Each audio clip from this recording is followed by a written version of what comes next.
হিন্দু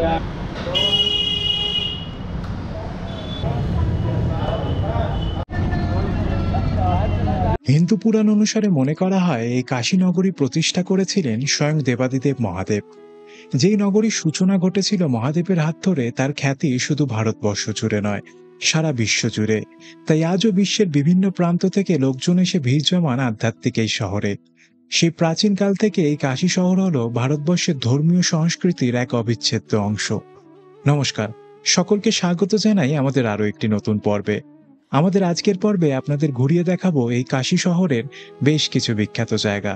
তো চলুন দেরি না করে শুরু করা যাক। কলকাতা থেকে বারাণসী পৌঁছানোর বেশ কয়েকটি উপায় রয়েছে, কিন্তু সব থেকে কম খরচে তাড়াতাড়ি আপনারা পৌঁছে যেতে পারেন ট্রেনের মাধ্যমে। এই ক্ষেত্রে আমি আপনাদের 3টি ট্রেন রেকমেন্ড করতে পারি। প্রথমটি হলো 13005 হাওড়া অমৃতসর মেল, যেটি সন্ধ্যে 7:15 হাওড়া থেকে ছেড়ে পরের দিন সকাল 9:15 আপনাদের বারাণসী পৌঁছে দেবে। আরেকটি ট্রেন হলো 12333 বিভূতি এক্সপ্রেস, যেটি সন্ধ্যে 7:55 হাওড়া থেকে ছেড়ে বারাণসী পৌঁছয় পরের দিন সকাল 9:50। আরেকটি ট্রেন হলো 13009 দুন এক্সপ্রেস, যেটি রাত 8:25 হাওড়া থেকে ছেড়ে পরের দিন সকাল 11টায় বারাণসী পৌঁছয়। সকাল সকাল বারাণসী পৌঁছে এবার আমাদের প্রথম কাজ হবে একটি ভালো থাকার জায়গার ব্যবস্থা করা। বারাণসীতে সবথেকে ভালো থাকার জায়গা রয়েছে গদুলিয়া চকে। সেখানেই সারিবদ্ধভাবে রয়েছে প্রচুর হোটেল। গদুলিয়া চক যাওয়ার জন্য আপনারা অটো বা টোটো দুই অপশনই দেখতে পারবেন। তবে আপনাদের সাথে যদি ফ্যামিলি থাকে আর লাগেজ থাকে, সেক্ষেত্রে আমি বলবো অটো নেওয়াটাই বেটার হবে। এই দেখুন, এটা হচ্ছে অটো স্ট্যান্ড। এখানে রিজার্ভে গেলে 150 টাকা চাইছে গদুলিয়া চক। তো যাবো এখান থেকে ওই স্টেশন, একটু হেঁটে এসে এখানে পড়বে আপনার অটো স্ট্যান্ড। স্টেশনের সামনে থেকে গদুলিয়া চক যাওয়ার জন্য এই অটোটা আমরা ভাড়া করে নিলাম। অটো ভাড়া পড়বে 150 টাকা। এখানে কিন্তু একেবারে ফিক্সড অটো ভাড়া, স্ট্যান্ড রয়েছে, ওদের নির্দিষ্ট ভাড়া রয়েছে, এর বেশি আপনারা কেউ দেবেন না। আর অটোওয়ালা বললো যে পুরোপুরি গদুলিয়া চক অবধি এখন অটো যাচ্ছে না, অটো মোটামুটি 2-3 মিনিট আগে আপনাকে নামিয়ে দেবে। যে জায়গাটায় নামাবে ওখান থেকে মিনিট 4-5 ম্যাক্সিমাম আপনাকে হেঁটে গদুলিয়া চক পৌঁছতে হবে। চলুন গদুলিয়া চক পৌঁছে দেখা হচ্ছে আপনাদের সাথে। গদুলিয়া চক যাওয়ার জন্য যেই অটো নিয়েছিলাম সেই অটো আমাদের এখানে নামালো। মানে মোটামুটি 2 মিনিট মতো হাঁটতে হবে, ওর বেশি নয়। 2 মিনিট হাঁটলে মোটামুটি পৌঁছে যাবেন। ওই দূরে আমি বোর্ড দেখতে পাচ্ছি গদুলিয়া চক। চলুন গিয়ে একটা হোটেল খোঁজা যাক। হোটেল খুঁজে সরাসরি হোটেলে দেখা হচ্ছে আপনাদের সাথে। এই হচ্ছে সকালের বারাণসীর এই পরিস্থিতি দেখুন। বারাণসীর গদুলিয়া চকের আশেপাশে বেশ কিছু সারিবদ্ধ হোটেল রয়েছে। আপনারা আপনাদের পছন্দ এবং বাজেট অনুযায়ী হোটেল সেক্ষেত্রে ঠিক করে নিতে পারেন। তবে আমরা এইবার গিয়ে উঠেছিলাম দশাশ্বমেধ ঘাটের কাছে অবস্থিত দশাশ্বমেধ লজে। চলুন আপনাদের দেখাই আমাদের হোটেলটি। আমরা এই দশাশ্বমেধ লজের ফার্স্ট ফ্লোরে রয়েছে। এই ফ্লোরে মোটামুটি 5টা রুম রয়েছে। সবার প্রথমেই এই 5 নম্বর রুমটি আপনাদের দেখাই। এখানে 4 জন থাকতে পারবেন। 2টি ডাবল বেড দেওয়া রয়েছে, একটি টেবিল রয়েছে, একটি আলমারি রয়েছে। এদিকে কাজ হচ্ছে। এসি এখনও বসানো হয়নি, ওখানে জায়গা রাখা হয়েছে উইন্ডো এসি বসানো, ওখানে এসি বসানো হবে। আর ওইদিকে ওয়াশরুম রয়েছে। এটি কিন্তু একটি বেশ পুরনো প্রপার্টি, ভিন্টেজ প্রপার্টি, খুবই ভালো। এই রুমে লোক রয়েছেন। আর আমরা নিয়েছি ঠিক তার পাশে 3 নম্বর রুম। এই দেখুন, এই হচ্ছে আমাদের রুমটা তো আপনাদের দেখাবো, তার আগে আপনাদের দেখাই। এই দেখুন, রুমের সামনে থেকে বেরিয়েই ভিউটা একবার দেখুন। এই হচ্ছে, এখানেও বেশ কিছু হোটেল রয়েছে। আর ওই হচ্ছে গদুলিয়া চক। দেখুন, ডান দিকটা হচ্ছে গদুলিয়া চকের রাস্তা, আর বাঁদিকে ওই দিকে রয়েছে গঙ্গার ঘাট। ওই দেখুন, ঠিক ওই গঙ্গার ঘাটেই কিন্তু বারাণসীর দশাশ্বমেধ ঘাটের গঙ্গা আরতি হয়। আর ডান দিকে এই গদুলিয়া চকের রাস্তা। এই যে এটা হচ্ছে গদুলিয়া চকের রাস্তা। আর ওই দেখুন মন্দিরের চূড়া আপনারা এখান থেকে দেখতে পাবেন। মানে ঠিক মন্দিরের নয়, মন্দিরের প্রবেশপথের চূড়া। এইবার এই বারান্দা ধরে আমরা যদি একটু এগিয়ে যাই, তারা দেখতে পাবেন এই যে এইদিকে রয়েছে বৃহস্পতি মন্দির। এই দেখুন, ঠিক এর পাশেই রয়েছে কাশী বিশ্বনাথ মন্দিরে যাওয়ার 1 নম্বর গেটের রাস্তাটা। এইদিকেও একটি রুম রয়েছে, এই রুমটি আপনাদের দেখাবো। এবার চলুন আমাদের রুমটি আপনাদের দেখিয়ে নিই। এই হচ্ছে 3 নম্বর রুম। এই রুমেই আমরা রয়েছি। এই রুমে 2টি বেড রয়েছে, ডাবল বেড। এখানে একটিতে আমার মা রয়েছেন, একটিতে আমি রয়েছি। আর এখানে একটি উইন্ডো এসি রয়েছে। এসি মোটামুটি কাজ করছে, খুব খারাপ না, খুব ভালোও না, কারণ এই সময় গরম রয়েছে, কিন্তু রুম বেশ ঠান্ডা। অত্যন্ত পুরনো ভিন্টেজ প্রপার্টি হলেও এটি কিন্তু খুব সুন্দরভাবে মেনটেন করে রাখা হয়েছে। দেখুন দেয়াল টেয়ালগুলো দেখলেই আপনারা বুঝতে পারবেন। এইখানে দেখুন একটি টেবিল রয়েছে, টেবিলের ওপর আমরা লাগেজ রেখে দিয়েছি, আর এখানে কিছু জল টল রাখা হয়েছে। আর এখানে দুটি বড় বড় জানালা রয়েছে, জানালা খুললেই কিন্তু আপনারা গাদুরিয়া চক দেখতে পারবেন। যেমনটা আপনাদের বললাম, বাঁদিকে দশাশ্বমেধ ঘাট, ডান দিকে কাশী বিশ্বনাথ মন্দির। একেবারে বারাণসীর গদুলিয়া চকের প্রাইম লোকেশানে এই প্রপার্টিটি অবস্থিত। আর এই দেখুন এখানে একটি জিরো লাইট রয়েছে, এই সুইচ বোর্ড দেখুন, এগুলো কিন্তু সেই পুরনো দিনের সেই সুইচ বোর্ড। আর এইখানে দুটি সিঙ্গেল বেড রয়েছে, খুবই ভালো, বেশ বড় বেড, একজনের পক্ষে মানে কোনো অসুবিধাই হওয়ার কথা নয়।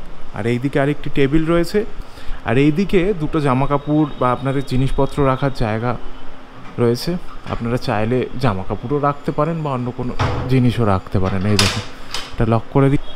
এবার আপনাদের ওয়াশরুমটা দেখায়। এই দেখুন এই ওয়াশরুম খুব পরিষ্কার পরিচ্ছন্নভাবে রাখা রয়েছে। এখানে গিজার রয়েছে, শীতকালে গিজারের জলও পাবেন। ওইখানে সাবান টাবান ব্রাশ রাখতে পারবেন। একটি বেসিন রয়েছে, এদিকে একটি বালতি। এখানে কিন্তু কোনো শাওয়ার নেই। আর এইদিকে ওয়েস্টার্ন টয়লেট, বেশ ভালো পরিষ্কার পরিচ্ছন্ন। আর এখান থেকে এই রুমের ভিউটা দেখুন। এই হচ্ছে রুম, এই হচ্ছে এই হোটেলের কার্ড। আপনারা যদি এখানে থাকতে চান এই নাম্বারটা একবার দেখে নিন, এই নাম্বারে ফোন করে আপনারা চেক করে আসতে পারেন। এরপর একটু রেস্ট নিয়ে আমরা পৌঁছে গিয়েছিলাম একেবারে মন্দিরের সামনে। মন্দিরে গিয়ে খুব সহজেই দর্শন পেয়েছিলাম 12 জ্যোতির্লিঙ্গের অন্যতম বাবা কাশী বিশ্বনাথের। চলুন আপনাদের দেখিয়ে দিই কিভাবে আপনারাই দর্শন করতে পারবেন। এখন আমরা রয়েছি কাশী বিশ্বনাথ মন্দিরের 1 নম্বর গেটের কাছে। গদুলিয়া চক থেকে আপনারা সোজা আসলে বাঁ দিকে পড়বে এই 1 নম্বর গেট। এখান থেকে আপনারা চাইলে পুজো দিতে পারেন, তবে গেটের সামনে কিন্তু ফোন রাখার জায়গা রয়েছে, জুতো রাখার জায়গা রয়েছে। কিন্তু এখানে আমি দেখলাম প্রসাদ কেনা বাধ্যতামূলক। আপনি যদি প্রসাদ কেনেন তবেই জুতো ফোন রাখতে পারবেন, তাছাড়া ফোন নিয়ে বা জুতো নিয়ে মন্দিরে কিন্তু এন্ট্রি করতে দেবে না। এবার আপনি যদি মণিকর্ণিকা ঘাটের দিক থেকে ঢোকেন, সেই ক্ষেত্রে গভর্নমেন্ট লকারে ফোন এবং জুতো রাখতে পারবেন, সেই ক্ষেত্রে টাকা পয়সা লাগবে না। দেখুন এই হচ্ছে 1 নম্বর মন্দিরে যাওয়ার রাস্তা। প্রচুর লোক যাতায়াত করছেন এখান থেকে। এবার আপনাদের গাইড করে দিচ্ছি কিভাবে আপনারা যাবেন পুজো দিতে।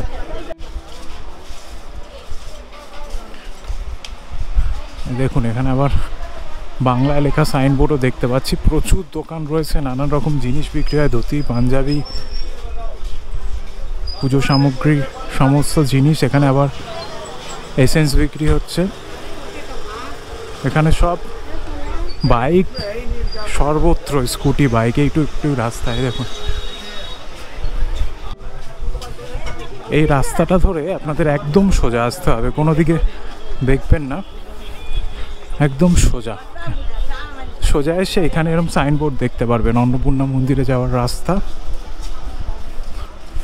সেই রাস্তার থেকে হেঁটে এগিয়ে যেতে হবে। বারাণসী মানেই গলি, একটু আপনি যদি রাস্তা ভুল করে ফেলেন তাহলেই মুশকিল। দেখুন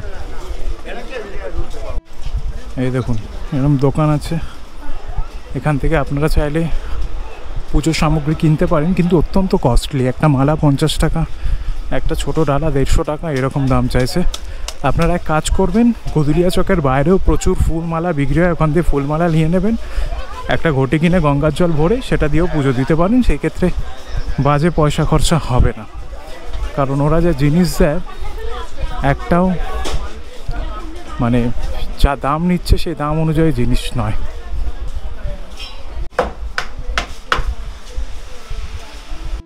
অবশেষে আমরা এসে পৌঁছালাম একেবারে কাশী বিশ্বনাথ মন্দিরের প্রবেশদ্বারের সামনে। এই বাঁদিকে যে মন্দিরটি আপনারা দেখছেন, যেখান দিয়ে লোকজন বাইরে বেরোচ্ছেন, এটি হচ্ছে কাশী বিশ্বনাথ মন্দিরের প্রবেশদ্বার, এবং এখান থেকেই আপনাদের বাইরে বেরোতে হবে। আপনারা চাইলে অন্য গেট থেকেও বেরোতে পারেন, তবে ডান দিকে যে মন্দিরটি আপনারা দেখছেন সেটি হচ্ছে মা অন্নপূর্ণা মন্দির। এই মন্দিরে মা অন্নপূর্ণা রয়েছেন, আর এর বিশেষত্ব হলো এখানে প্রতিদিন সকাল 7টা থেকে রাত 10টা পর্যন্ত নিঃশুল্ক প্রসাদ বিতরণ করা হয়। তাই অনেকেই কি করেন, এই কাশী বিশ্বনাথ মন্দির দর্শন করে অন্নপূর্ণা মন্দিরে চলে আসেন, সেখান থেকে প্রসাদ গ্রহণ করে তারপর এখান থেকে বাইরে বেরিয়ে যান। আমরাও তাই করেছিলাম। কাশী বিশ্বনাথ মন্দির দর্শন করে অন্নপূর্ণা মন্দিরে আমরা প্রসাদ গ্রহণ করেছিলাম। সম্পূর্ণ নিরামিষ প্রসাদ, ভাত, ডাল এবং সাউথ ইন্ডিয়ান কিছু ডিশ ছিল, সেগুলোর নামও আমি ঠিকঠাক জানি না। অন্নপূর্ণা মন্দিরে দুপুরের প্রসাদ খেয়ে আমরা আবার ফিরে গিয়েছিলাম হোটেলে। আজকের দুপুরটা রেস্ট নিয়ে বিকেলবেলা আমরা যাব দশাশ্বমেধ ঘাটের গঙ্গা আরতি দেখতে। দুপুরবেলা প্রসাদ খেয়ে একটা লম্বা ঘুম দিয়ে শরীরের সমস্ত ক্লান্তি দূর করে এখন বিকেলবেলা আমরা যাচ্ছি দশাশ্বমেধ ঘাটের গঙ্গা আরতি দেখতে। আমাদের হোটেল থেকে যার দূরত্ব ছিল 1 মিনিট। 1 মিনিট হেঁটেই আমরা পৌঁছে গেলাম একেবারে মূল গঙ্গা ঘাটে। আমরা যেই সময় গিয়েছিলাম গরমকালে, সেই সময় গঙ্গা আরতি শুরু হয় সন্ধ্যে 7টা থেকে, চলে মোটামুটি 7:30 পর্যন্ত। কিন্তু আপনারা যদি খুব ভালোভাবে সেই আরতি দর্শন করতে চান, আপনাদের এই গঙ্গার ঘাটে পৌঁছে যেতে হবে 4টে থেকে 4:30-র মধ্যে। আমরাও তাই করেছিলাম। 4:30-র মধ্যে একেবারে মূল গঙ্গা ঘাটের সামনে এসে পৌঁছে গিয়েছি। এই দেখুন, এখনই কত লোক এখানে জড়ো হয়েছেন। আর সামনে যে সারিবদ্ধ চেয়ারগুলো আপনারা দেখছেন, এখানে বসে আপনারা গঙ্গা আরতি দেখতে পারেন। সেই ক্ষেত্রে কোনো টাকা পয়সা লাগবে না। আর আপনারা যদি চান, আপনারা গঙ্গায় বসেও গঙ্গা আরতি দর্শন করতে পারেন। সেই ক্ষেত্রে হয়তো 50 টাকা, 100 টাকা, 200 টাকা বিভিন্ন রেটের টিকিট রয়েছে। তার সাথে রয়েছে নদীবক্ষে ভ্রমণের এক অদ্ভুত অভিজ্ঞতা। সেই অভিজ্ঞতাও আপনাদের সঙ্গে শেয়ার করব। গঙ্গা আরতির তোড়জোড় প্রায় শুরু হয়ে গেল। জীবনে প্রথমবার এই দশাশ্বমেধের গঙ্গা আরতি দেখছি, আর আপনাদের জন্য তুলে ধরলাম সেই আরতিরই কিছু গুরুত্বপূর্ণ অংশ।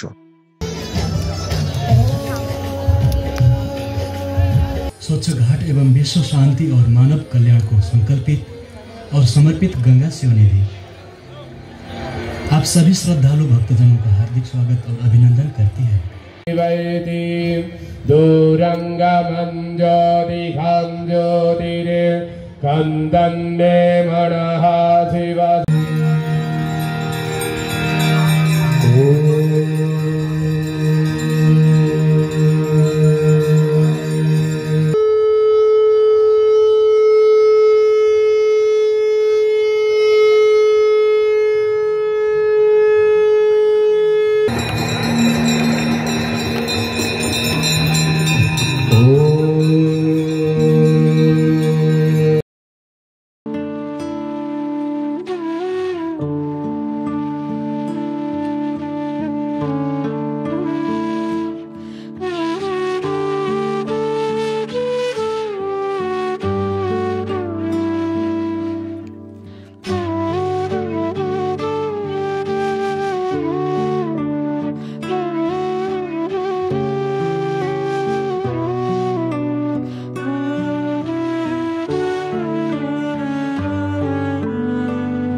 সুন্দর একটি গঙ্গা আরতির মধ্যে দিয়ে বারাণসীতে আমাদের প্রথম দিন শেষ হলো।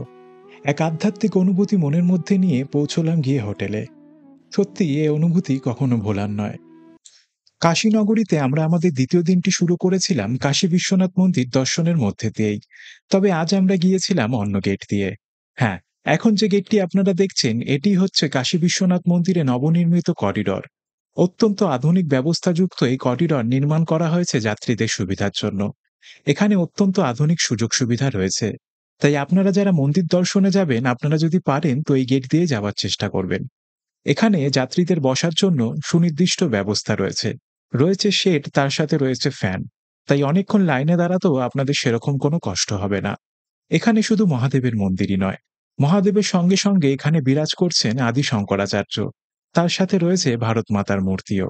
তাই আপনারা যারা যাচ্ছেন অবশ্যই এই নতুন করিডোর দিয়ে যাওয়ার চেষ্টা করবেন। এছাড়াও এখানে ব্যাগ এবং জুতো রাখার সুব্যবস্থা রয়েছে, যেটি একেবারে নিঃশুল্ক। হ্যাঁ, এই করিডোরটি কোথায় সেটি আপনাদের এবার বলি। এই করিডোরটি তৈরি করা হয়েছে একেবারে মণিকর্ণিকা ঘাটের পাশেই। কাশী বিশ্বনাথ মন্দিরের 2 নম্বর গেটের যে কমপ্লেক্স রয়েছে আপনাদের যেটা দেখালাম, সেখানে এরকম খাওয়ার বিশাল জায়গা রয়েছে। এখানে আপনারা ব্রেকফাস্ট করতে পারেন, সব কিছু করতে পারেন।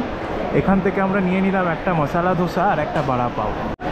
খাবারের কোয়ালিটি বলতে গেলে কিন্তু বেশ ভালো। দাম নিয়েছে, দাম নিলে কি হবে, খেতে বেশ ভালো। আর তার সাথে এই বড়া পাওটা এখনও খাওয়া হয়নি, খেয়ে আপনাদের জানাচ্ছি। ধোসাটা কিন্তু আমার বেশ ভালোই লাগলো। সকাল সকাল মন্দিরে পুজো দিয়ে একটু ব্রেকফাস্ট করে এখন আমরা চলেছি আমাদের হোটেলের উদ্দেশ্যে। কিছুক্ষণ পরেই আমরা বেরাবো অটো করে বারাণসী সাইট সিন করতে। সেই সমস্ত তথ্যই তুলে ধরবো আপনাদের সামনে। হোটেল থেকে বেরিয়ে গাদুলিয়া চক ধরে সোজা এখন যাচ্ছি একেবারে গাদুলিয়া চকের মোড়ে। সেখান থেকে একটা অটো ভাড়া করব, অটো ভাড়া করে সাইট সিনগুলো কমপ্লিট করব। এই দেখুন, হোটেলের একদম সামনেই রয়েছে শ্রী কাশী বিশ্বনাথ মন্দিরের প্রবেশদ্বার। এখানেই অনেকে নমস্কার করছেন। বেশ অনেকবার দর্শন হয়ে গেছে, তাই এখন সাইট সিন করে বাকি জায়গাগুলো ঘুরে নেব। তো চলুন, দেখা হচ্ছে সরাসরি অটোতে। বারাণসী গদুলিয়া চকের কাছ থেকে একটা অটো নিয়ে নিলাম আমরা সাইট সিন করার জন্য। অটো ভাড়া পড়বে 1200 টাকা। এক একজন এক এক রকম দাম বলছে, আপনারা এই 1200 টাকা বা 1000 টাকার বেশি দেবেন। তো চলুন আস্তে আস্তে আপনাদের সাইট সিনে যে সমস্ত জায়গা আছে সেই জায়গাগুলো ঘুরিয়ে দেখাবো। এখন আমরা চলে এসেছি সারনাথ যে জায়গা রয়েছে বারাণসীর কাছাকাছি সেইখানে। এই সারনাথ হচ্ছে এমন একটি জায়গা বুদ্ধ ধর্মের, যেখান থেকে গৌতম বুদ্ধ তার বৌদ্ধ ধর্মের প্রচার শুরু করেছিলেন বা বৌদ্ধ ধর্মের বিষয়ে ভাবনা চিন্তা করেছিলেন। বিশাল বড় জায়গা আপনারা দেখতে পাচ্ছেন, আর সামনেই রয়েছে একটি বিশাল বড় বুদ্ধ মূর্তি। এই জায়গার অবস্থান যদি বলি, বারাণসীর গদুলিয়া চক থেকে কিন্তু বেশ খানিকটা দূরে, 8.5-9 কিলোমিটার দূরে। আমাদের এই চ্যানেলে সারনাথ সম্পর্কিত একটি ডিটেল ভিডিও আগে থেকেই দেওয়া রয়েছে। আমি আই বাটনে লিংক দিয়ে দিলাম, আপনারা চাইলে সেই ভিডিওটি একবার দেখে নিতে পারেন। দেখুন, এটা হচ্ছে গৌতম বুদ্ধা পন্ড। এইখানে পদ্ম পাতা হয়ে রয়েছে, পদ্ম ফুল রয়েছে, আর এগুলো হচ্ছে পদ্ম পাতা। আমাদের গ্রাম বাংলায় কিন্তু এই পদ্ম পাতায় খাওয়ার একটা চল রয়েছে। এই সারনাথ কিন্তু বেশ কয়েকটা ভাগে বিভক্ত। এখন যে জায়গাটি আপনারা দেখছেন, এটি হচ্ছে সারনাথের নতুন মন্দির। এই নতুন মন্দির ছাড়াও এর থেকে 50 থেকে 100 মিটার দূরে রয়েছে প্রাচীন সারনাথ, যেখানে রয়েছে ধামেক স্তূপা সহ বেশ কিছু প্রাচীন বৌদ্ধবিহারের ঐতিহাসিক ধ্বংসাবশেষ। এছাড়াও রয়েছে সারনাথ মিউজিয়াম, তার সাথে রয়েছে দিগম্বর জৈন মন্দির। এই সব জায়গা আপনাদের ঘুরে দেখতে মোটামুটি 1.5 থেকে 2 ঘন্টা মতো সময় লাগবে, তাই হাতে সময় নিয়ে আস্তে আস্তে জায়গাগুলি আপনারা ঘুরে দেখবেন। এখন আমরা সারনাথের যে জায়গাটিতে রয়েছি, সেই জায়গাটি মূলত নতুন তৈরি করা হয়েছে। প্রাচীন সারনাথ তো আপনাদের নিশ্চয়ই দেখাবো, তার আগে চলুন দেখে আসি এখানে অবস্থিত এই বৌদ্ধ মন্দিরটি।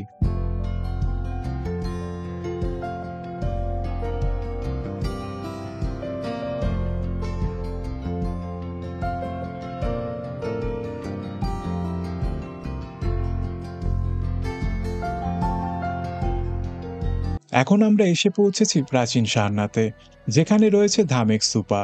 এখানে শুধু ধামেক স্তূপাও নয়, ধামেক স্তূপ ছাড়াও আরো বেশ কিছু স্তূপ এখানে রয়েছে। তাছাড়াও রয়েছে বৌদ্ধ ধর্মের শুরুর সময়কার বেশ কিছু ঐতিহাসিক স্থান। সেই সব কিছুই আপনাদের ঘুরিয়ে দেখাবো এই ভিডিওতে। তো চলুন শুরু করা যাক। এখন আপনাদের যে জায়গাটি দেখাচ্ছি সেটি হচ্ছে ধর্মরাজিকা স্তূপ। এই দেখুন, এগুলো হচ্ছে সেই বৌদ্ধ যে স্তূপ রয়েছে, সেই প্রাচীন স্তূপের ধ্বংসাবশেষ। এগুলোকে এখানে খুব সুন্দর করে সাজিয়ে রাখা হয়েছে এখনো। এই দেখুন,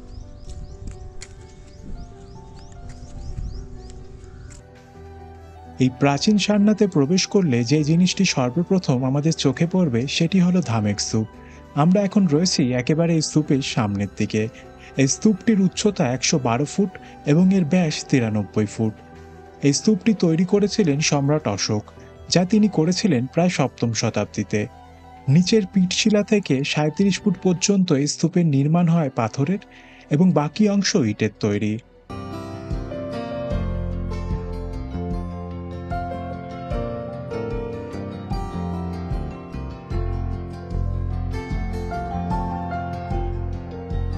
এখন আমরা রয়েছি আর্কিওলজিক্যাল সার্ভে অফ ইন্ডিয়ার আন্ডারে সারনাথের যে মিউজিয়াম রয়েছে সেই মিউজিয়ামে। এই মিউজিয়ামের ভেতরে তো ক্যামেরা স্ট্রিক্টলি প্রহিবিটেড, মানে ক্যামেরা একদমই অ্যালাউ নেই। তাই বাইরে থেকে আপনাদের এই মিউজিয়ামটা দেখাচ্ছি। আপনারা আসলে কিন্তু এই জায়গাটা মিস করবেন না। খুব সুন্দর বেশ কিছু জিনিস রয়েছে এখানে দেখার মতন। এই দেখুন, এখান থেকে শুরু হচ্ছে।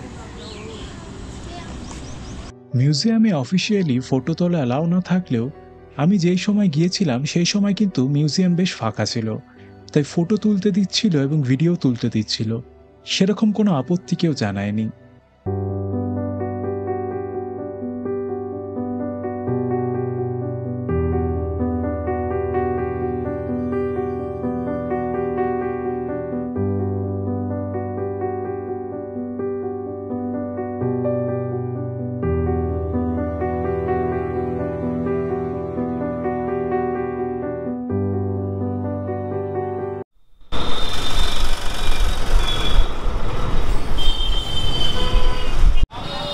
এখন আমরা পৌঁছে গিয়েছি আমাদের সেকেন্ড স্পট আজকের এই বারাণসী ট্যুরের, রামনগর ফোর্ট। রামনগর ফোর্টের এন্ট্রি গেটে আমি দেখতে পাচ্ছি দুটো কামান রয়েছে, ওই দেখুন, ওই ডান দিকে একটা, বাঁ দিকে একটা। আর এই ফোর্টে এখন কাজকর্ম চলছে, রেনোভেশনের, রং টং করা হবে।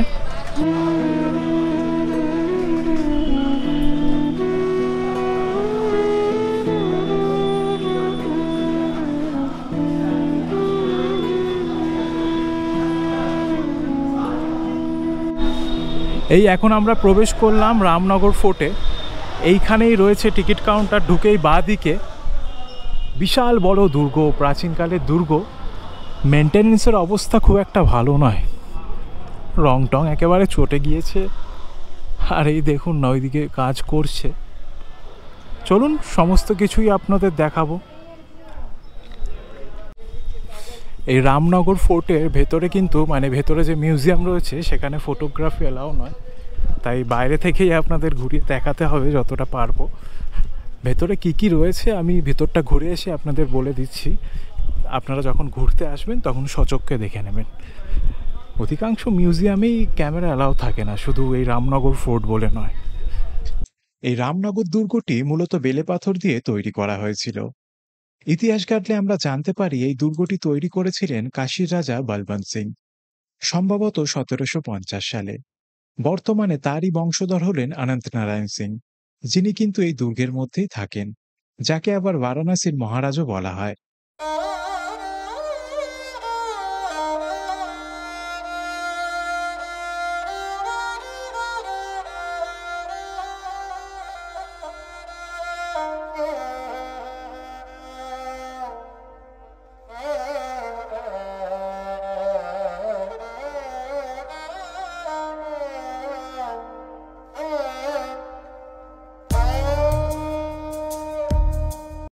মিউজিয়ামের ভেতরটা ঘুরে দেখলাম, টিকিট নিল 80 টাকা, যেমনটা আপনাদের বলছিলাম। বার বিষয় হচ্ছে ভিতরে অনেক কিছুই রয়েছে, সবই প্রাচীনকালের রাজা রানী তাদের ব্যবহার করা বিভিন্ন জিনিসপত্র, জামা কাপড়, এই রাজ পরিবারের ব্যবহৃত বিভিন্ন ধরনের গাড়ি, অস্ত্রশস্ত্র, এইসবই রয়েছে। কন্ডিশন মোটামুটি ভালো, এবং তাদের ব্যবহৃত বন্দুক টন্দুক এই সমস্ত কিছুই রয়েছে। এই যে টিকিট 80 টাকা। এই হচ্ছে গঙ্গার ঘাটে যাওয়ার রাস্তা, যেটি রামগড় ফোর্টের একদম পাশেই রয়েছে। কিছু লোক যাতায়াত করছে, দেখি চলুন কতটা যাওয়া যায়। হেঁটে তো যাচ্ছি, গঙ্গা কোথায় জানি না। এই যে এই হচ্ছে গঙ্গার ঘাট, আর এই হচ্ছে রামগড় ফোর্ট। এই দেখুন, এই রামগড় ফোর্টের একেবারে গায়ে রয়েছে গঙ্গার ঘাট। এই রাজপরিবারই ব্যবহার করতো এই ঘাট, এখান দিয়ে হয়তো নামা যেত কোনো এক সময়, এখন এই দরজা বন্ধ রয়েছে। ফোর্টের এই দিকের অংশটা কিন্তু বেশ ভালো অবস্থায় রয়েছে। এই দিকের অংশটা যদি আপনারা একটু লক্ষ্য করেন, ভেতরের যে অংশটা তার থেকে অত্যন্ত ভালো অবস্থায় রয়েছে। এদিক থেকে খুব সুন্দর লাগছে ফোর্টটাকে দেখতে। আর এই দিকে একটি মহাদেবের মন্দিরও রয়েছে, এই দেখুন, এটিও অত্যন্ত প্রাচীন মন্দির। মানে অসাধারণ দৃশ্য, এই বাইরেটা আমার বেশি ভালো লাগলো। এখন আমরা প্রবেশ করছি বারাণসী হিন্দু ইউনিভার্সিটিতে। দেখুন, এটা হচ্ছে তার মেন রাস্তা। এর মেন এরিয়াগুলো মোটামুটি আমরা আজকে ঘুরে দেখব। বেশিরভাগ অংশটাই আমাদের অটো করে ঘুরে দেখতে হবে। দেখুন, প্রচুর লোক যাতায়াত করছে, আর এখানে প্রচুর স্টুডেন্ট দেশ বিদেশ থেকে এসে পড়াশোনা করে।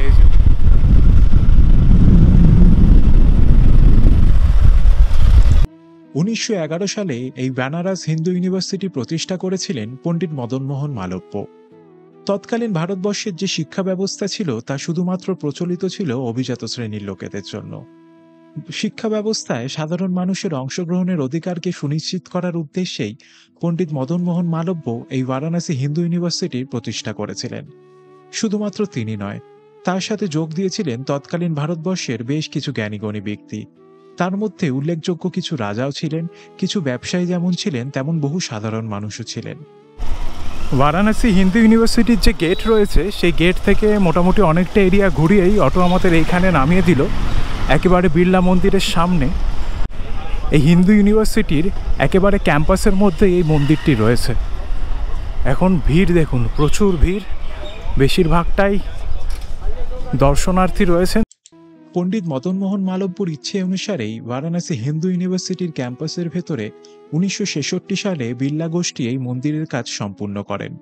এই মন্দিরটি কিন্তু সম্পূর্ণভাবে কাশী বিশ্বনাথ মন্দিরের আদলেই তৈরি করা হয়েছে, তাই এই মন্দিরের নামকরণ করা হয়েছে শ্রী বিশ্বনাথ মন্দির। বিড়লা গোষ্ঠী যেহেতু এই মন্দিরটি তৈরি করেছেন বলে অনেকে এটিকে বিড়লা মন্দিরও বলে থাকেন। झरोखे से देख रही हैं, सब कृष्ण का दर्शन कर रही हैं और फूलों की बरसात कर रही हैं। শ্রী বিশ্বনাথ মন্দিরের ভেতরটাও কিন্তু খুব সুন্দরভাবে সাজানো। সাদা মার্বেল পাথর দিয়ে নানান রকম ডিজাইন করা হয়েছে এই মন্দিরের ভেতরে। এই মন্দিরের ভেতরে কিন্তু কোনো রকম ক্যামেরা অ্যালাউ নেই, তাই শিবলিঙ্গটি আপনাদের দেখাতে পারলাম না। আমাদের এই বারাণসী হিন্দু ইউনিভার্সিটি আর বিশ্বনাথ টেম্পল দেখা হয়ে গেছে। এবার আমরা এগিয়ে চলেছি আমাদের পরবর্তী স্পটের দিকে।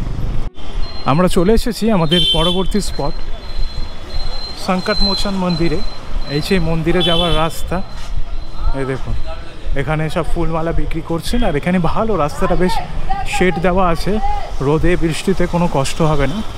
এই সমস্ত দোকান আশপাশে রয়েছে, সেখানে সব পুজো সামগ্রী পাওয়া যাচ্ছে। আপনারা যদি পুজো দিতে চান তো এখান থেকেই কিনে নিতে পারেন। দেখুন, এই বারাণসীর প্রতিটা গলি জুড়েই এরকম বাইকের চলাচল, মানে চলাচলের উপযোগী হোক না হোক কিন্তু বাইক চলাচল করছে, তাই একটু দেখে শুনে হাঁটবেন। এই দেখুন, এখানে প্রসাদ তৈরি করছেন। আমাদের দর্শন হয়ে গেল সংকটমোচন মন্দিরের বজরংবলী। এবার ব্যাপার হচ্ছে, মন্দিরের ভেতরে ক্যামেরা ফোন নিয়ে অ্যালাউ নেই, আপনাকে সেটা মন্দিরের বাইরে রেখে যেতে হবে। মেন যে জায়গা রয়েছে যেখানে মোবাইল টোবাইল জমা রাখবেন, ওখান থেকে মন্দির হেঁটে 4-5 মিনিট, বেশ বড় মন্দির, তবে খুব ভিড় হয়। আপনারা পুজো দিতে চাইলে অনেকটা সময় লাগবে, আর আপনারা যদি দর্শন করে চলে আসতে চান সেক্ষেত্রে বেশি সময় লাগবে না। আপনারা যদি বারাণসী ঘুরতে আসেন বা সাইট সিন করেন তো এই জায়গাটি আপনারা রাখতে পারেন, বেশ ভালো সুন্দর জায়গা। আমরা চলে এসেছি আমাদের পরবর্তী স্পট দুর্গা মন্দিরের দিকে। এবার জানি না এই মন্দিরের ভেতরে ক্যামেরা তো অ্যালাউ করবে না, সেটা শিওর, তবে এই হচ্ছে মন্দিরে ঢোকার রাস্তা। এই দেখুন, চারিদিকে দোকানপাট রয়েছে। তো চলুন, যতটা ক্যামেরা অ্যালাউ থাকে ততটা নিয়ে যাই। এই দুর্গা মন্দিরে প্রবেশ করেই দেখুন চারিদিকে প্রচুর দোকান রয়েছে। এখানে বিভিন্ন রকমের ঠাকুরের সামগ্রী বা পুজোর সামগ্রী সেগুলো বিক্রি হচ্ছে। এই যে সামনেই মন্দির রয়েছে।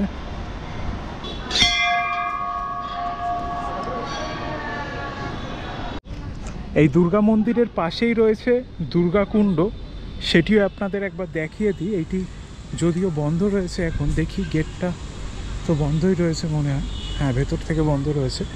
তো এই পাশ থেকে একটু দেখা যাচ্ছে, এখান থেকেই আপনাদের দেখিয়ে দিই। দেখুন, এই হচ্ছে দুর্গা কুণ্ড।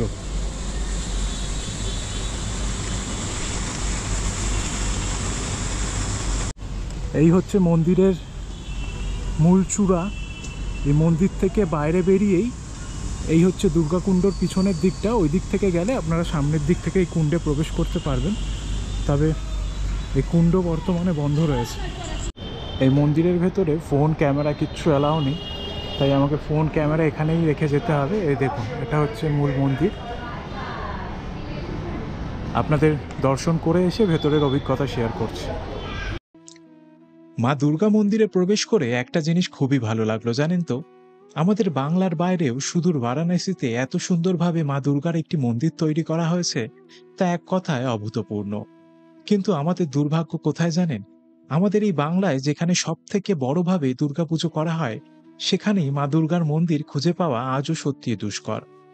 মা দুর্গার এই মন্দিরের ভেতরে প্রবেশ করেই সর্বপ্রথম চোখে পড়ল মা দুর্গার সুন্দর একটি মূর্তি। সেই মূর্তিটি পুরো সোনার তৈরি। ওই দূরে রয়েছে তুলসী মন্দির।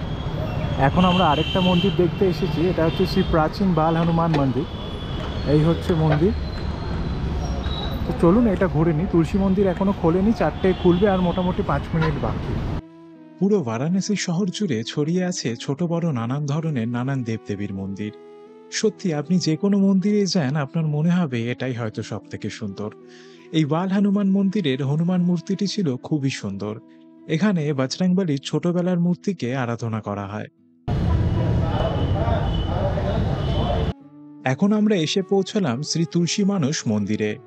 শ্রী গোস্বামী তুলসীদাস নাকি এই মন্দিরে বসেই তার রামচরিতমানস গ্রন্থ লেখা শেষ করেছিলেন।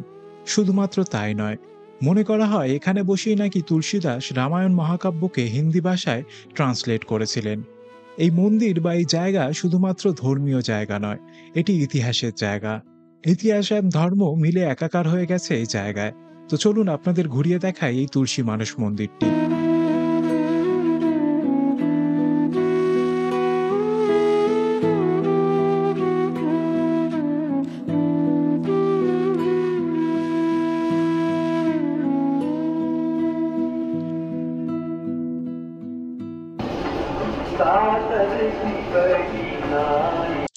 যেমনটা আপনারা দেখলেন, এই তুলসী মানস মন্দিরে মূলত ভগবান রামচন্দ্র, তার ভাই লক্ষ্মণ ও তার স্ত্রী মাতা সীতার আরাধনা করা হয়। এখন আমরা চলেছি এই মন্দিরের দোতলায়। এই মন্দিরের দোতলায় একটি মিউজিয়াম রয়েছে। সেই মিউজিয়ামের ভেতরের কিছু দৃশ্য আপনাদের সামনে তুলে ধরব। এই দেখুন, দোতলা থেকে মন্দিরের দৃশ্য কিছুটা এইরকম।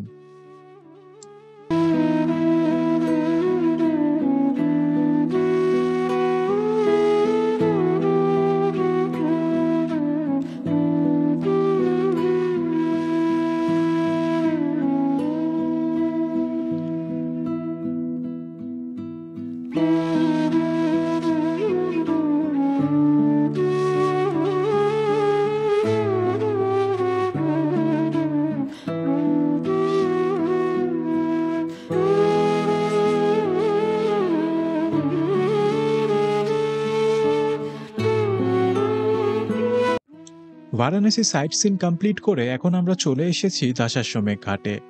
দশাশ্বমেধ ঘাট থেকে এখন আমরা যাচ্ছি মণিকর্ণিকা ঘাটের দিকে।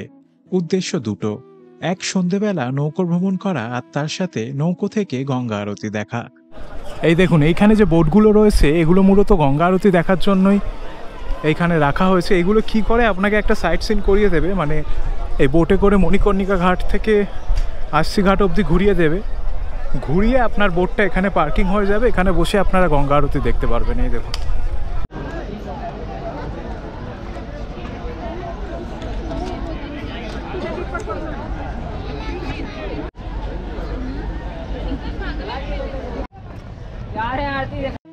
নৌকা ছাড়ার আগেই আমরা এই বোটওয়ালার সাথে ভালো করে কথা বলে নিয়েছিলাম। আমাদের থেকে ভাড়া নিয়েছিল মাথাপিছু 150 টাকা। কথা হয়েছিল অনেকটা এরকম যে মণিকর্ণিকা ঘাট থেকে প্রথমে নৌকো যাবে দশাশ্বমেধ ঘাটে, সেখান থেকে আমরা নৌকে বসেই গঙ্গা আরতি দর্শন করব। তারপর সেখান থেকে নৌকো আবার আমাদের নিয়ে যাবে আস্সি ঘাটে। আস্সি ঘাটের সামনাসামনি ঘুরিয়ে আবার নৌকো আমাদের সোজা নিয়ে আসবে দশাশ্বমেধ ঘাটে। সেখানে যার নামার থাকবে সে নামবে, যার নামার না থাকবে সেই নৌকো আবার আমাদের নিয়ে এসে নামিয়ে দেবে মণিকর্ণিকা ঘাটে। আমরা যদিও মণিকর্ণিকা ঘাটেই নেমেছিলাম, কারণ কি জানেন তো, সন্ধেবেলার এত সুন্দর একটি নৌকো ভ্রমণ কিছুতেই শেষ হোক আমি চাইছিলাম না। এই অনুভূতি এক স্বর্গীয় অনুভূতি, যা হয়তো সারা জীবন আমার সাথে থেকে যাবে।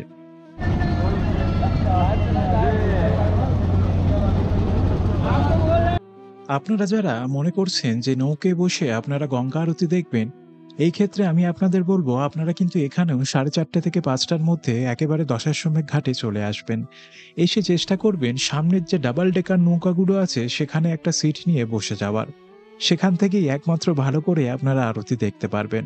আর আপনারা যদি দেরি করেন তাহলে আপনাদের পেছনের দিকে নৌকোয় সিট নিয়ে বসতে হবে। সেখান থেকে আপনারা আরতি শুনতে পারবেন, কিন্তু খুব ভালো একটা দেখতে পারবেন না।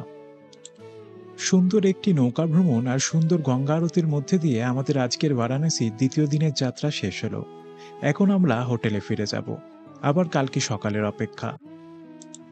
আজ বারাণসী শহরে আমাদের তৃতীয় দিন, অর্থাৎ আমাদের এই ভ্রমণ পরিকল্পনার শেষ দিন। আজকের দিনটা আমরা রেখেছি যে আজকের দিনে আমরা পায়ে হেঁটে বারাণসীর সমস্ত বিখ্যাত ঘাটগুলি একটু ঘুরে দেখব। এই ক্ষেত্রে আপনাদের বলে রাখি, এই বারাণসীর গঙ্গার ঘাট সম্পর্কিত একটি ডিটেল ভিডিও আমাদের এই চ্যানেলে আগেই দেওয়া রয়েছে। আপনারা চাইলে আই বাটনে ক্লিক করে সেই ভিডিওটি দেখে নিতে পারেন। দেখুন, এখন আমরা চলে এসেছি দশাশ্বমেধ ঘাটের সামনে একদম। এই হচ্ছে দশাশ্বমেধ ঘাটে যাওয়ার রাস্তা, আর সামনেই রয়েছে গঙ্গা আরতি করার জায়গা। এই দেখুন, প্রচুর লোক এখন এখানে স্নান করছে। সকালবেলা বারাণসীর ঘাট সকালবেলা থেকেই ব্যস্ত, এখানে ভোর থেকেই লোকজনের ভিড় সমাগম। দশাশ্বমেধের এই ঘাটে চাইলে আপনারা স্নান করতে পারেন। আর এখানে এই যে নৌকাগুলো দেখছেন, এখানে বসে বিকেলে আপনারা গঙ্গা আরতিও দেখতে পারেন। দশাশ্বমেধ ঘাটের থেকে আমরা এখন যাচ্ছি ললিতা ঘাটের দিকে। ললিতা ঘাট পেরিয়ে কাশী বিশ্বনাথ মন্দিরে প্রবেশের দ্বিতীয় দ্বার, মানে 2 নম্বর গেট, ওটা পেরিয়ে রয়েছে মণিকর্ণিকা ঘাট। তো চলুন ললিতা ঘাটটা আপনাদের ঘুরিয়ে দেখায়। এই ললিতা ঘাটের সামনে থেকেও আপনারা চাইলে বোটিং করতে পারেন। এই হচ্ছে কাশী বিশ্বনাথ মন্দিরের নতুন করিডর, সেটাও আপনাদের দেখাবো। আর এই দেখুন, এখানেই প্রচুর বোট দাঁড়িয়ে রয়েছে। আপনারা চাইলে এই ছোট বোটগুলো রিজার্ভ করে নিতে পারেন। 1000, 1200, 800 নানা রকম দাম চাইছে, একটু দরদাম করে করতে পারেন। আপনাদের নৌকো করে ওই পারে নিয়ে যাবে, ওই যে দেখছেন নদীর চরের ওই পারে নিয়ে যাবে। আস্তি ঘাট, তারপর দশাশ্বমেধ ঘাট, ওদিকে কেদার ঘাট, এই কয়েকটা ঘাট ঘুরিয়ে আবার এখানে দিয়ে যাবে। হ্যাঁ, এই দেখুন এইখানে বেশ কিছু পুরনো ইমারত এখনও রয়েছে। সময় চলে যায় তবু এগুলো থেকে যায় স্মৃতি হিসেবে।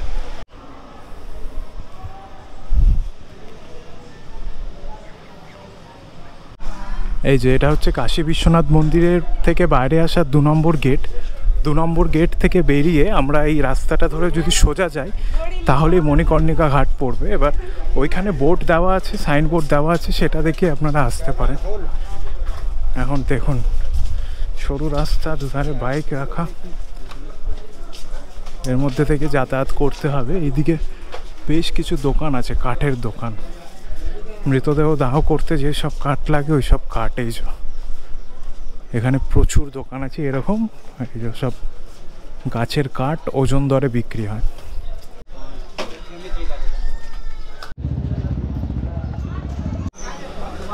এ দেখুন প্রচুর লোক এখানে ঘোরাঘুরি করছে।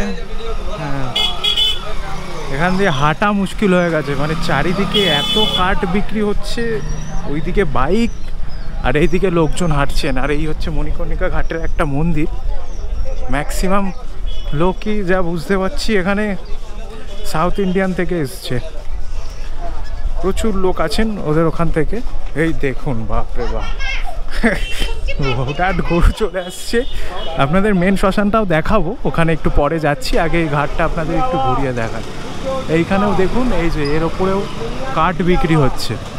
এবার এখানে যেই ব্যাপারটা বুঝলাম জিজ্ঞেস করে, যে কাঠের পরিমাণ মৃতদেহ অনুযায়ী ঠিক করা হয়, মানে মৃতদেহের ওজন, সাইজ, ওই অনুযায়ী এখানকার যে লোক আছে ওরা ঠিক করেন যে একটি মৃতদেহ দাহ করতে কত কাঠ লাগবে মোটামুটি। এখানেও কাঠ বিক্রি হচ্ছে, এই যে সব ওজন দরে 100, 200, 100 কেজি, 200 কেজি মোটামুটি যা কাঠ লাগে লাগবে।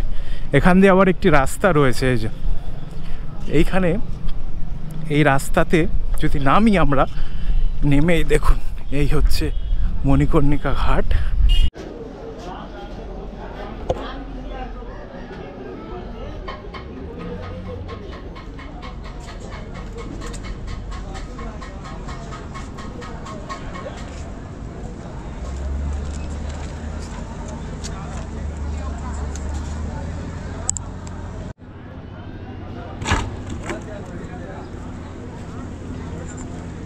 দেখুন এই হচ্ছে দশাশ্বমেধ ঘাট। দশাশ্বমেধের মেন যে ওই ঘাট রয়েছে ওই গঙ্গা আরতির পাশে, এখানেও কিন্তু গঙ্গা আরতি হয়, কিন্তু এখানে লোক অতটা নেই। ওইটাই মেন, আপনারা ওটাই দেখার চেষ্টা করবেন সময় বুঝে। ওখানে আবার বিয়ে হচ্ছে, বাজনা টাজনা বাজাচ্ছে। এখানকার নিয়মকানুন আমরা তো অত জানি না, বাঙালিদের মতো তো একদমই নয়। এটা হচ্ছে শীতলা ঘাট। এই যে এখানেও মোটামুটি একই অবস্থা। ওইখানে ক্যামেরায় ফটো তোলা চলছে। 20 টাকা, 10 টাকা, 15 টাকা, 30 টাকা, যে যেরকম পাচ্ছে দাম নিচ্ছে। আর সব জায়গায় একটাই নৌকো করে ঘোরানোর জন্য সব পাগল হয়ে উঠে গেছে। এইটা হচ্ছে অহল্যাবাই ঘাট। এই দেখুন বিল্ডিংয়ের এই অবস্থা। আর এখানে প্রচুর লোকে স্নান করছে। এখানেও বড় বড় এরকম কাঠের বেদি রয়েছে, বিভিন্ন রকমের পুজো হচ্ছে, আর এখানে স্নানও করছেন লোকজন।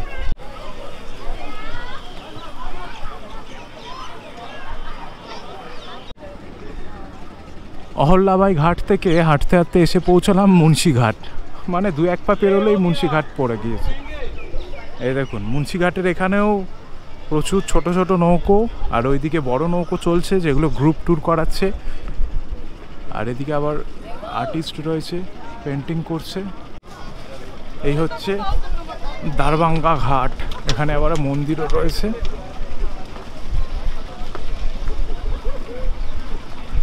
এই দেখুন দারবাঙ্গা ঘাট।